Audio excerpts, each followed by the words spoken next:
I was raised Jewish, and I noticed a trend in Jewish holidays over the years. Most of them have the same theme, which is, hey, remember that time everyone tried to kill us and they mostly failed? You do? Okay, great. Let's eat. That's it. That's pretty much every Jewish holiday in a nutshell. I found out last year that some anti-Semitic people like to call us Jews cockroaches. And I actually kind of like that, though. Hear me out. Because other religions have been trying to exterminate us for centuries. The Inquisition, the Crusades, rising hummus prices, other travesties like that. And no matter what, we just keep crawling back out of the woodwork like, ha ha, we're still here. We are the chosen people. Let's go convince everyone to get circumcised. And we scurry away. I bet even the dinosaurs discriminated against the Jewish dinosaurs back in the day. No, Stegosteins, you go to that watering hole over there. I'm convinced, though, if God forbid there ever is a nuclear attack, that Jews, cockroaches, Betty White, and Keith Richards will be the only survivors. You heard it here first, everyone. I am the token Jew at work, which has its ups and downs. Sometimes I'll notice things that other people don't. I work at a theater, and sometimes they rent out space for other groups to use. And last year they rented out one of their theater spaces to this family for their son's bar mitzvah.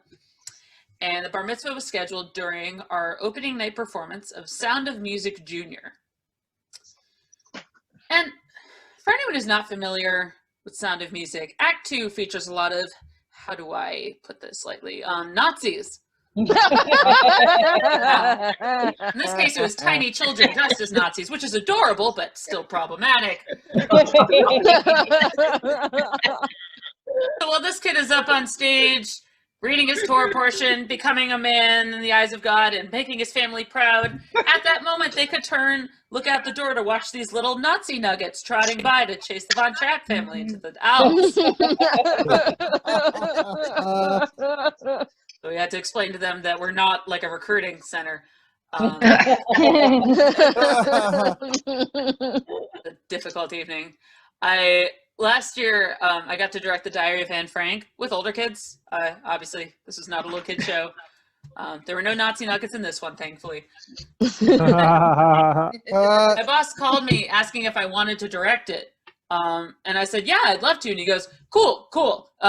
It's not just because you're the only Jew on staff. So please don't sue us. Okay? Got plenty of other reasons to sue anyway. But so I was excited though, and I was going around promoting the show, making sure we get enough students signed up. And I told this one parent, and she went, "Oh, Diary of Anne Frank, cool. Is that a play or a musical?" Wow.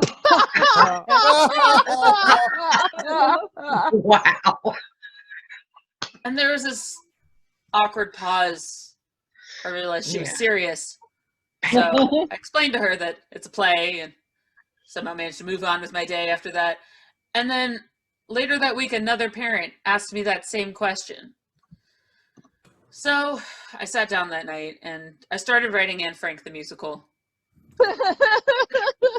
I mean, it's going to happen eventually. Thank you, 1 minute. And I think at least when it does, a Jew should write it.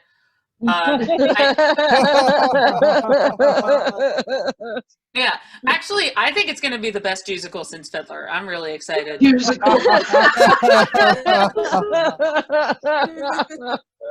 going to be a jukebox musical too. It'll be all Beatles songs. Some of them I didn't even need to change at all. There's Hey Jude. It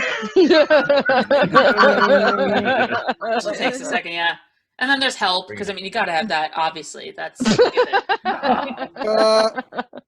There's a few I made some minor adjustments to, like, hey, you've got to hide your Jews away.